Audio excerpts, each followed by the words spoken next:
Hello, my guest on this meeting today is Amit Deshpande. Amit has a long experience in the tire industry primarily. He has an MBA from Symbiosis International University, Pune in marketing. Thereafter, he's built his career in the tire industry across the world. Actually, he started with Apollo Tires in India, then went on to work in Middle East, South America, and various other countries.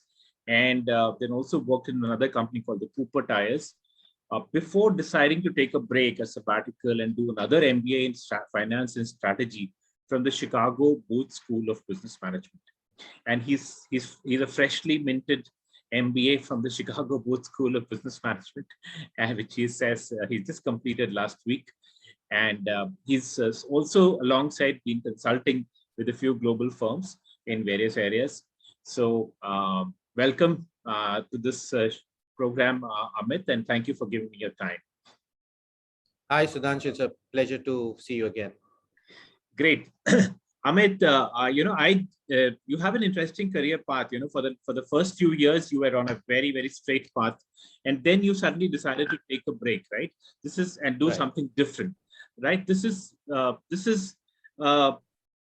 what many people want to do. Actually, they keep working at a career. It happened to me as well. You pick on a career path, you do very well, enjoy the journey, but after a few years, you start feeling an urge to make a change, or you look for to do something different. And I see that happening, and you actually made it happen. So I want to understand exactly, what went through your mind when you did that, how the first few years of your career were, what feelings you went through, and what prompted the need to do another MBA in strategy and finance. And, what are your takeaways of this journey? Sure. So essentially, I had done my first MBA from Symbiosis in marketing and international business. Always, I wanted to get into international business, trying to take a brand global, visit different countries, know different cultures. I mean, as I was 24, 25, and that's the dream majority of us have at that age, right? So I joined Apollo Tires, was in India for a couple of years. Then I moved to South Africa. Then I moved to Brazil, back to South Africa, and then to Dubai. Over these years, what I realize is essentially, in international business, what happens is you are a one-man army. Although you might have a team below you, but for the corporate, you are the go-to guy for anything and everything. While that happens, you also have the normal, pressures and deliverables of sales and business development, top line, bottom line, so on and so forth. I realized that there were certain traits that I would have liked to improve. Over this period of 12 years, I understood that, finance is something that I had an understanding, but I had a limited understanding of it. Strategy is something, yes, you go and typically do your strategy intuitively, right? I mean, it's not something that when you especially talking about emerging markets, you don't have the data. You don't have the outlook. You do not have the bandwidth to essentially go and do that market research. So you do it intuitively, and essentially you don't have frameworks which you could utilize to do something in the right way, the way it should be done. So I believe, I looked for what could be done. And then there were, of course, courses from different universities that I could have taken. Coursera is always there. But then I thought, if I want to do it, I want to do it right. And I want to do it from the best in the world. So I was fortunate enough to get into University of Chicago. It has been a phenomenal experience. I was I was working for the first year before the pandemic hit. And then I said, I really need to concentrate on this, because finance, strategy, economics, the core electives that we had really needed more of my attention. So I said, let me take a sabbatical after 15 years, a year, and realign myself to what is it that I want to do for the next, say, 20 years that I have. Okay. So, no, I think you'll have more than 20 years. These days, I strongly believe in the tenet that you should never retire. You should keep working as long as you can. So I do hope that you definitely have more than 20 years. That's interesting. You actually had the courage to take a sabbatical and get into a line that you thought would be a more interesting career choice for you for the remaining years of whatever career you have. So kudos to you for that and making that choice. But tell me, when you were doing this MBA from Chicago Booth last couple of years, was it offline, or did you ever get a chance to go to campus as well? Because we had this pandemic raging all around. So the interesting part about Chicago Booth is that they don't discriminate with their. So I took the executive track to the MBA. So a lot of US universities or international universities have various tracks. So you have the full-time track, you have the weekend track, the evening track, and the executive track. So I took the executive track, which essentially meant that I had to visit campus for about 8 days every fifth or sixth week. So I would either travel to the London campus where the professors would come down from Chicago, or travel to the Chicago or Hong Kong campus. Again, the professors would fly in from Chicago, and we would spend a good 7-8 days there. The first day we would have exams of the last quarter, and then we would have classes going through the day. So it is not a single class was supposed to be held offline, but then the pandemic hit. And unfortunately, all the programs, starting from MIT to Oxford to INSEAD, everybody went offline. The good part here, though, is a lot of universities tend to, as I was saying, discriminate between the executive MBA and a full-time MBA. Fortunately for us, I think Chicago Booth, along with Wharton, are few of the very few universities which say, if we are giving you an MBA, it's an MBA. It doesn't matter what track you've taken, because we are confident that you will, represent the university in that manner. So yeah, that ended up being a good decision. So I spent about, to answer your question, sorry, I spent about 60% of my course in university. The last 40% bit was unfortunately offline. Yeah, okay, I get it. Online. Okay, sorry. So yeah, so did you get a chance to bond with the other classmates, other batchmates? What kind of a cohort were you a part of? You'd like to share something interesting about that?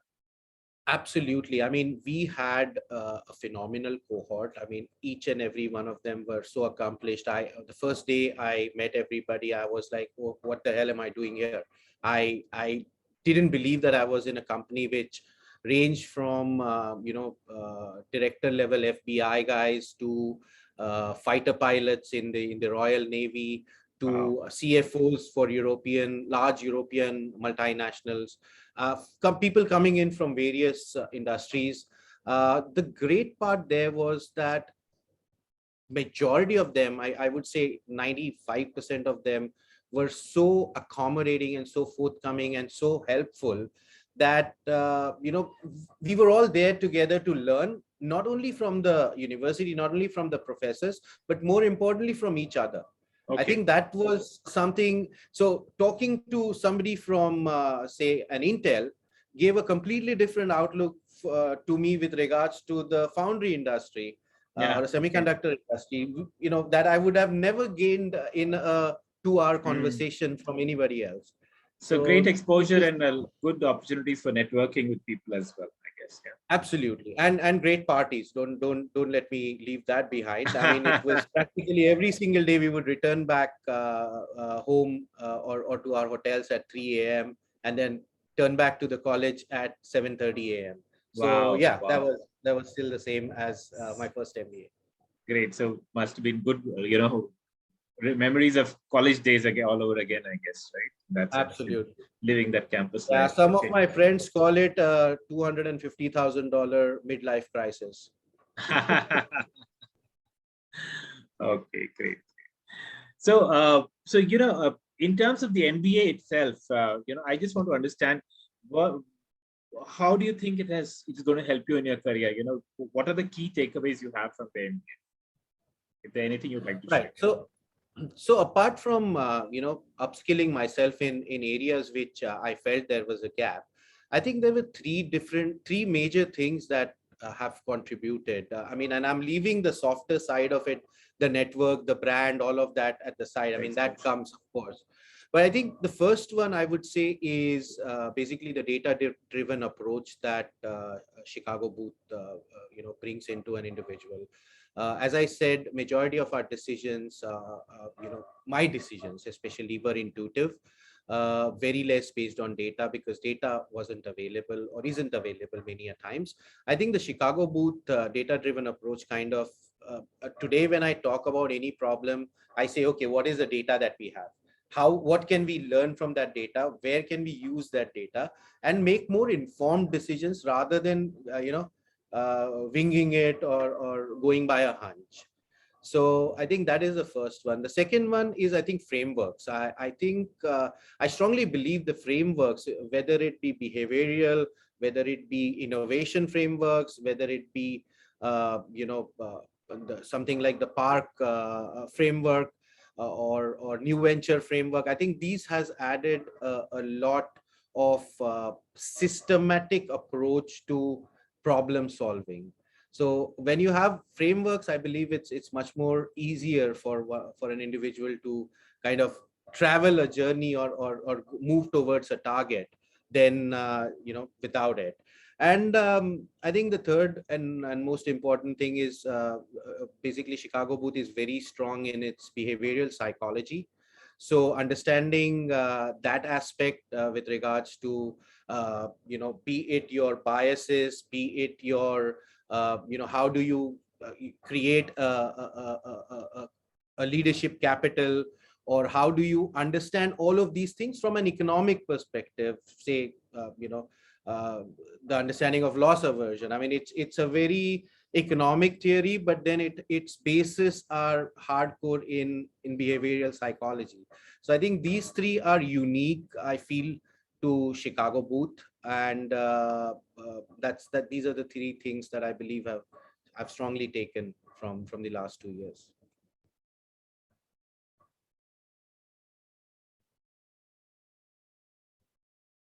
See, a mid-career crisis has become a thing, very common thing. Almost everybody that I meet, and especially when I'm now in a career when I'm coaching mid-career executives, almost everybody, because a lot of times they go through, go through the initial part of their career more like an automated, without thinking through too much, without too much knowledge, without much guidance, and they just kind of stumble upon one step to the other to the third, right? It's only when you reach your mid 30s or later 30s you start realizing that you're probably on wrong track, or you're probably not enjoying it anymore, or your mind is somewhere else, your heart is somewhere else, and you want to do something else, and realities of life start hitting you. And so I know almost I know a lot of people who go through this feeling, but many of them are not able to take that plunge. Many of them are not able to take a decisive step to make a change. What would be your advice to somebody in that position? What is the right? Because at that time, people also have their liabilities. They have EMIs to pay. They have other pressures, and it's very difficult for somebody to take a break or get out of the job market and do something else. So what would be your advice? How should one tackle a mid-crisis like this? So I'd like to say a couple of things here. First of all, I always wanted to do a second MBA from one of the top universities in the world, and rightly said by you, it just took the back seat. I was in India, then moved to South Africa, new project. Open up an office in Brazil for Latin America, new project, and come back to South Africa, another. So that's something that one kind of gets entangled in, and every single time this keeps taking the back seat. I remember back in 2006 or 7, I had attended a student's seminar. I believe it was for Stanford in Bombay. And I remember one thing that the admissions committee lady told me when I asked her the same thing with regards to the cost. She's like, if you're getting into a top 10 university, there is no way in the world that you will not enter there because of lack of funds, because there are so many avenues and opportunities. So I, for example, part of my education I self-sponsored. I did not want to put that on my organization for various reasons. And the part of the rest of it was done via one of the international financing options called Prodigy Finance, who give you a 80% education loan at about 4.5%. So I think the first step I would tell them is go and do your GMAT and or executive assessment, because that's where is the beginning. If you take that first step, I can assure you 50% of your work is done. So a lot of us, we want to do it. Mujhe karna hai, how do I do it? I have responsibilities. Go and invest, say 20,000 rupees in a GMAT test. Take that GMAT test, and then you will kickstart that journey. I think that's one thing. Second thing, understand where you want to be and why you want to be there. So there are your M7s, then there are your European top 5 or 6 colleges.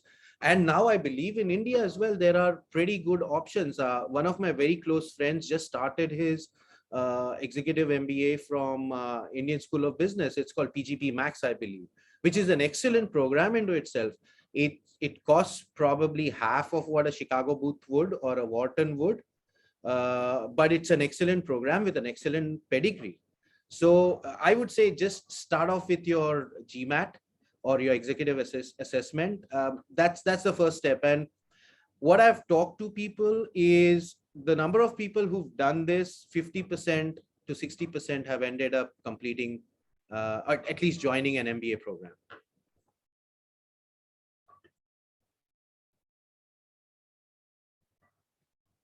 Very good. Thank you very much. That is very good advice. And I think, I know to each his own, everybody has their own path. Everybody makes a decision differently and everybody has different view of this thing. But having your perspective and, you sharing the triggers and also the way to go about it, I think this is going to be very useful. I hope this inspires some of my viewers of this program to take it up and or to at least have some questions. And I would like to, thank you for giving me your time. If there's any last closing comments you want to say, you please go ahead. Otherwise, I think we're just running out of time for this. So if you could just, say any last comments. And another thing I want to do is just take your permission in case one of the viewers of this program wants to reach out to take some help or some guidance. Would you be open to that? So that's the other thing I want to check. Sure. So I'm more than happy to facilitate or assist, anyone who wants to, you can post my LinkedIn profile with a video. I'm more than happy to assist or share my views with anybody who needs them. And I think the last bit, what I would say is don't procrastinate. I should have done this program probably 5 years ago. Just take that first step. And another thing is it's never late. It's never late to bring about a change. If you are not happy with what you're doing, or you feel that you can do much better, work towards that plan, work towards what you want to get into. Many a times you will like is not something that you really, either you don't like it or you perceived it to be something different, or it's not your cup of tea. So I think go for that, and it's never too late. I believe today is the right time to bring about that change. Thank you very much. I think that's a brilliant comment to close on. Go for it. Never too late. Start whenever you're ready. Thank you very much. Thanks, Amit. Thanks for this time. And, it was a pleasure talking to you. Same here, Sudhanshu. Take care. Thanks.